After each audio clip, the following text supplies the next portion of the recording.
आज जब सद्भावना मंच पर आप लोग मौजूद थे तब हुआ क्या था, ये जरा दर्शकों को बताएं। विवाद किस बात पर हुआ?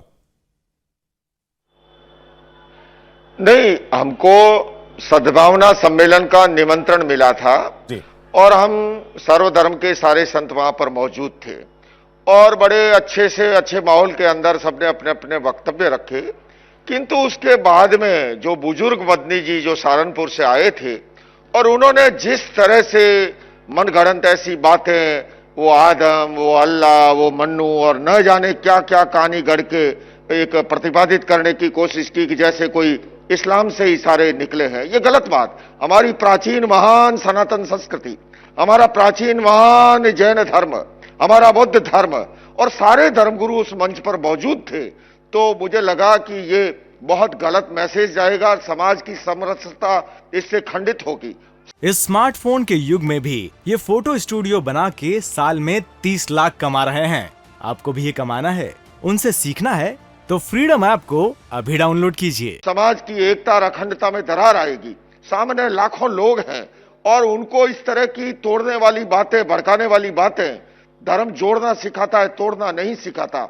हिंसा, नफरत, घृणा उसका कोई स्थान नहीं है। ऐसे के अंदर मैंने सर्वधर्म संतों की ओर से मंच पर खड़े होकर के इसका प्रतिकार किया और मैंने बड़ी अदब से मदनी जी को न्योता दिया कि आप मेरे से, भले मैं उम्र में छोटा हूं, आप मेरे से बड़े हैं, आप शास्त्रार्थ कीजिए। ये फालतू की बातें कि आदम और अल्लाह और उससे मन्नू और उससे ओम और ये इन कहानियों में कोई सार नहीं है। और जिस तरह से उन्होंने मोहन भागवत जी को और औरों को जाहिल से संबोधित किया, मैं समझता हूं ये सनातन परंपरा का अपमान है, हिंदू परंपरा का अपमान है।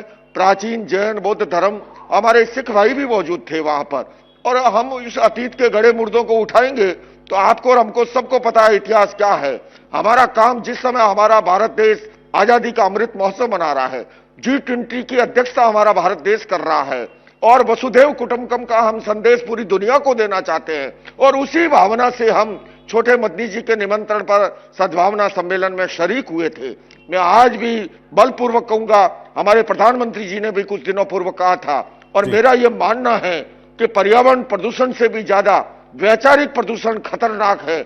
ऐसे के अंदर अगर मैं ये प्रतिकार नहीं करता, ये सनातन परंपरा की रक्षा का सवाल था, हिंदू परंपरा की रक्षा का सवाल था, जैन परंपरा, बौद्ध परंपरा, सिख परंपरा की अस्मिता का सवाल था और इसलिए मैंने ये विरोध किया और आपत्ति दर्ज कराई। हम सर्वधर्म के संत जो हैं एक साथ वहां से उठ करके हमने कहा कि ये गलत बात है, इस तरह से बात प्रस्तुत करना ये जोड़ने वाली बात नहीं है। हमारा भारत महान देश अनेकता में एकता की बात करता है, बहुलतावादी संस्कृति उसकी खूबी है, सर्वधर्म सद्भाव में विश्वास करता है। पिछले दिनों ही प्रधानमंत्री जी ने कहा था कि किसी को ऐसा कोई बयान नहीं देना चाहिए जिससे हमारी एकता अखंडता खंडित हो। हमारे देश के अंदर सभी धर्मों को स्वतंत्रता है कि अपने तौर तरीके से वो अपनी इबादत करे और आगे बढ़े, अपने धर्म का ईमानदारी से पालन करे, किंतु दूसरे धर्मों का भी आदर करे, सम्मान करे। हम तो आदर और सम्मान करते हुए सद्भावना के मंच पर इकट्ठे हुए थे, किंतु जिस तरह से उन्होंने प्रस्तुत किया, प्रकटीकरण किया, वो तोड़ने वाली बात थी और इसलिए मैंने आपत्ति दर्ज कराई। मैं आपके चैनल के माध्यम से ही कहता हूं, आइए आप शास्त्रार्थ कीजिए, आप सहारनपुर बुलाइए, मैं वहां पहुंचूंगा, आप दिल्ली आइए, मैं आपका स्वागत करूंगा। लेकिन ये कहना कि अल्लाह शेर, इस्लाम शेर, आदम शेर, मनु शेर, ये इस तरह की कहानी गढ़ के प्रस्तुत करना, उसमें कोई सार नहीं है। मैं समझता हूं ये सद्भावना सम्मेलन को एक तरह से पलीता लगा है, ऐसा नहीं होना चाहिए। आचार्य जी, वैचारिक प्रदूषण की बात की आपने, संतों को मंच पर बुलाना, वैचारिक प्रदूषण को उसमें जोड़ना, संतों का अपमान करना, क्या एक प्रयोग था या फिर महज संयोग था? देखिए, मैं ये कहूंगा कि जब सद्भावना सम्मेलन नाम दिया था और सद्भावना से सारे धर्मों के आए थे, अब उनका क्या मन में था वो तो मुझे नहीं पता है, किंतु बुजुर्ग मदनी जी ने जिस तरह से प्रतिपादन किया वो कहीं से जोड़ने वाली बात नहीं थी। इस स्मार्टफोन के युग में भी ये फोटो स्टूडियो बना के साल में 30 लाख कमा रहे हैं। आपको भी ये कमाना है, उनसे सीखना है तो फ्रीडम ऐप को अभी डाउनलोड कीजिए। वो समाज में उससे सामने लाख लोगों की पब्लिक थी। अगर मैं प्रतिकार नहीं करता तो हमारी पीढ़ी पर, भावी पीढ़ी के अंदर जो है एक जहर जाता, नफरत जाता, हिंसा और घृणा बढ़ती। तो उस हिंसा, घृणा और नफरत को रोकने के लिए मुझे प्रतिकार करना पड़ा सनातन संस्कृति की रक्षा के लिए, प्राचीन जैन धर्म बौद्ध संस्कृति की, सिख धर्म की रक्षा के लिए।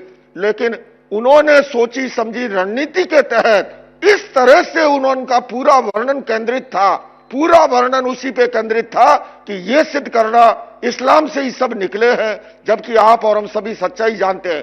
अरे 2600 वर्ष पूर्व तो महावीर हुए और भगवान ऋषभ तो उससे पहले, जिनके पुत्र भरत के आधार पर भारतवर्ष देश जो है सभी जानते हैं। ऐसे के अंदर ऐसी बातें करना ये समाज को विघटित करने वाली है और ऐसे प्रयास नहीं होने चाहिए।